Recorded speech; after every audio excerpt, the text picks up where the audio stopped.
최정민의 건강한 인생, 가진 것이 많아서 행복한 인생, 최정민의 건강한 인생입니다.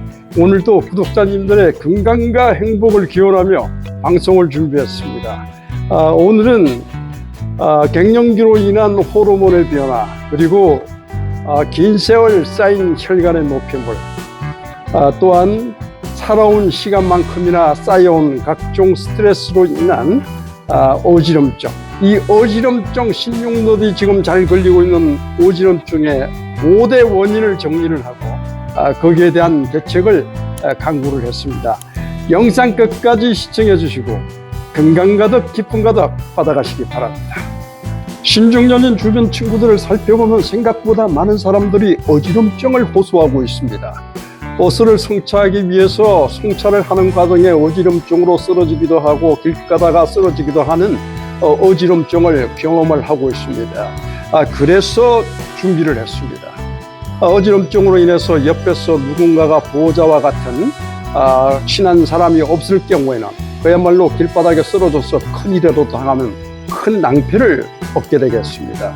이러한 어지럼증에 대해서 의사 선생님들은 그 사유가 수백 가지에 이를 수 있다고 합니다. 그래서 저는 오늘 16년들이 많이 겪게 되는 어지럼증 5가지 정도로 요약을 해서 방송을 준비했습니다. 어지럼 증세가 있어서 응급실로 실려가게 되면 가장 먼저 시행하는 검사가 이석에 대한 이상 유무를 검사하는 것이 되겠습니다. 이 이석이라는 것은 몸의 평형과 수평을 잡아주는 그런 기관이 되겠는데 귀 속에 있는 일종의 돌이 되겠습니다. 그런데 이 돌이 깨어져서 귀 속에서 돌아다닐 때 평형감각을 잃고 어지럼을 느끼게 되는 그 내용이 되겠는데요. 이렇게 그 이석의 이상이 발생하는 그 원인은 크게 약 3가지 정도로 추려볼 수가 있습니다.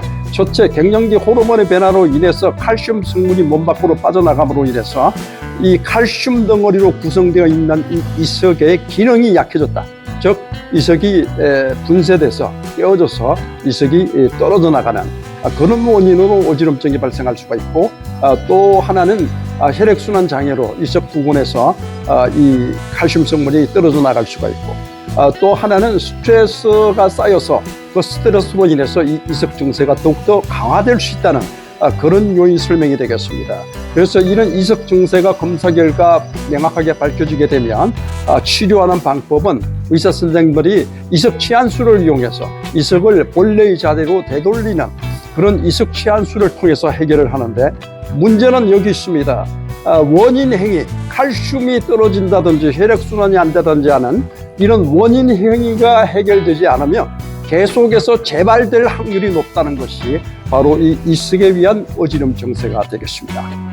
신중년들을 괴롭히는 또 하나의 어지럼 증세의 원인은 기립성 저혈압이 있습니다. 이 기립성 저혈압이라는 것은 기립, 즉 앉았다가 일어나는 순간에, 기립을 하는 순간에 갑자기 혈압이 떨어지고 혈류가 떨어져서 어지럼 증세가 발생하고 실신까지 하는 증상이 발생하는 것이 기립성 저혈압이 되겠습니다. 이러한 기립성 저혈압이 발병하는 원인은 몇 가지로 분류해 볼 수가 있는데, 신경계통에 문제가 있는 경우, 파킨슨씨 병과 같은 신경계통에 문제가 있는 경우 발병할 수가 있고, 그 다음에 당뇨병과 같은 기저질환들, 심혈관 질환, 당뇨병 등등 이런 성인병의 기저질환이 있는 분들이 이런 기립성 저혈압이 발생할 수 있다고 합니다. 그리고 자율신경계의 교란을 일으킨 경우, 이 경우에도 기립성 저혈압이 발병할 수 있다고 합니다. 그런데 여기서 우리가 주목해야 될 부분이 있습니다. 이 기립성 저혈압 하면 의사 선생님들은 마음을 편안하게 해가지고 그냥 물만 많이 마시라고 이렇게 말씀을 하신다고 합니다. 너무 심플한 처방이라고 합니다. 근데 여기서 주의해야 될 핵심 팩트가 자율신경계의 교란에 의해서 발생할 수 있다는 것인데, 이 자율신경계의 교란이 발생할 수 있는 요소는 강력한 스트레스도 있고, 그 다음에 고혈압 약제와 같은 혈압 강화제를 지속적으로 투여하는 경우, 그리고 항우울제를 투여하는 이러한 약물의 부작용에 의해서 자율신경계가 교란받을 수 있다는 요소가 되겠습니다. 그래서 이것이 교란됨으로 말미암아서 기립성 죄랍이 발병된다는 뜻이 되겠습니다. 이렇게 기립성 죄랍이 갑자기 생기게 되면 우선 안정을 취해야 됩니다. 우선 주변에 앉을 곳을 찾아서 이분을 편안하게 앉을 수 있도록 조치를 취해서 마음의 안정을 취하고, 그리고 일어날 때도 이 손목을 돌리는 운동을 한다든지 가벼운 중기 운동을 통해서 일어나는 것도 천천히 일어나는 그런 습관을 들이면서 갑자기 혈압이 떨어져서 이렇게 어지럼증이 발생하는 것을 미연에 예방할 수 있도록 그런 심리적인 안정적인 태세를 잘 갖출 수 있도록 할 필요가 있겠습니다. 또 다른 중요한 어지럼증 발병 원인은 뇌혈관 질환과 뇌종양 질환이 있겠습니다. 이 뇌혈관 질환은 뇌혈관의 흐름이 좋지 않아서 발생하는 어지럼 증세가 되겠습니다. 이 경우에는 CT 검사를 하면 혈관의 흐름이 드러나기 때문에 CT 검사 결과 문제가 있으면 의사 선생님과 협의를 하면 되겠고, 뇌종양 같은 경우는 뇌의 특정한 부위에 종양이 생겨서 신경을 압박하는 등등에 의해서 어지럼 증세가 생길 수 있는데, 이 부분은 MRI 검사를 통해서 판별이 되겠습니다. 그래서 이 부분 역시 문제가 생기면 전적으로 의사 선생님과 명의와 상의해서 대책을 세워 나가야 될 것 같습니다. 이번에는 이런저런 검사를 했는데 어지럼증 증세의 원인이 발견되지 않는 경우가 있습니다. 그럼에도 불구하고 계속적으로 어지럼증이 발생하는 사례가 되겠습니다. 이 경우에는 목뼈 주위를 유심히 관찰을 해야 됩니다.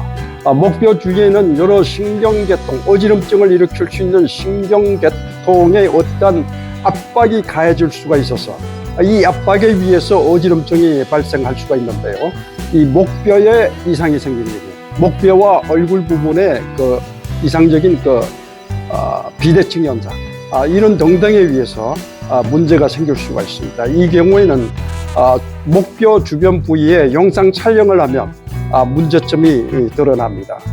그래서 이런 경우에는 카이로프라틱 같은 대체 위로를 하는 그런 곳에서 이런 부분을 잘 잡아내는 것 같습니다. 그래서 여러 가지 검사를 해서 특정한 어지럼 증세가 나타나지 않았는데 뭔가 계속 어지럽다. 이때는 목뼈 이상 여부를 한번 잘 살펴보시고 이쪽 부분에 대한 영상 촬영을 하면 문제가 발견이 될 수가 있으니까 이런 부분에 대한 의식을 가지고 대책을 세워나가시면 되겠습니다. 대책을 세워나가는 것은 정형외과라든지 카이로프라틱 같은 곳에 가서 협의를 하고 진단을 받고 조치를 취해나가면 되겠습니다. 이게 중요한 포인트 알려드리겠습니다. 어지럼증에 대한 발병 원인을 요약해보면 키워드는 이렇게 나옵니다. 혈액순환 장애, 약물 복용 등으로 인한 자율신경계 교란 현상, 자세 불안정, 과도한 스트레스 등등으로 키워드가 요약이 되겠습니다. 이러한 문제가 생겼을 때 상의는 의사 선생님과 하시고 예방대책에 대해서는 제가 몇 가지 방안을 제시해 보도록 하겠습니다.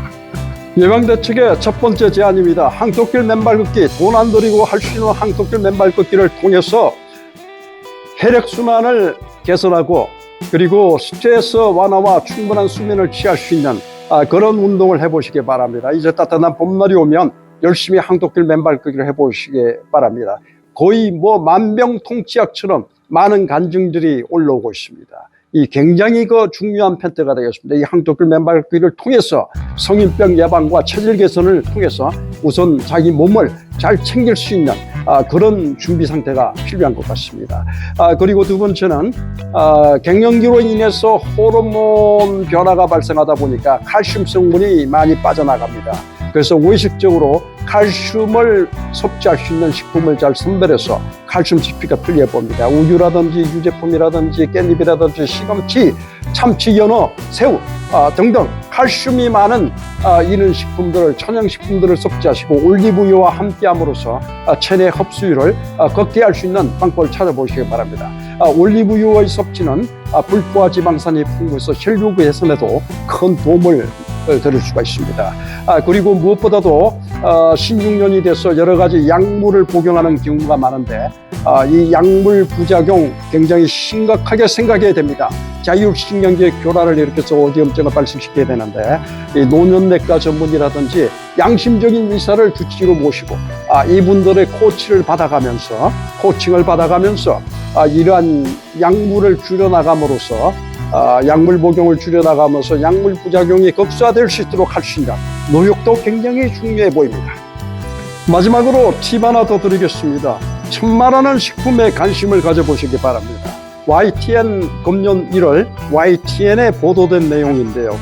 천마라는 식품 자체가 뇌신경을 보호해주고 뇌신경 전달 물질인 도파민, 이러한 도파민을 생성하는 데 도움을 주는 도파민 정구체의 생성을 50% 촉진시키는 그런 역할을 하는 천마 물질이라고 동물 실험 결과 나왔다고 합니다. 그래서 앞으로 천마가 파킨슨씨 병의 보조 약물로 사용될 수도 있지 않겠느냐, 그런 조심성 제안을 하고 있는 것 같습니다. 이것저것 다 해봤는데 어지럼증 증세 문제가 있다, 개선이 필요하다 하시는 분 계시면 천마라는 식품에 한번 가까이 나가보는 것도 하나의 좋은 팁이 될 수 있을 것 같습니다. 오늘은 신중년들이 잘 걸리는 어지럼 증세의 5가지 원인을 살펴보고 거기에 대한 예방 대책을 생각해 봤습니다. 우리가 살아온 세월만큼이나 신중년들이 안고 있는 세월의 중압감, 이런 것들이 우리들의 삶을 짓누르고, 그리고 이제 건강 나이 65.8세 이르다 보니 이런 문제점들의 소속들이 많이 나타나고 있는 것 같습니다. 그래서 우리가 세상은 참 넓고 가봐야 될 곳이 너무너무 많습니다. 우리가 건강하게 살아가야 이런 세상도 둘러보고 밟아봐야 될 땅도 많은데 우리가 이렇게 병들은 몸으로 우리가 할 수 없다면 얼마나 안타깝겠습니까? 그래서 우리 신중년 여러분, 구독자님 여러분들, 늘 일상이 건강하시기를 기원합니다. 그리고 한 주간 후에 다시 뵙겠습니다. 영차!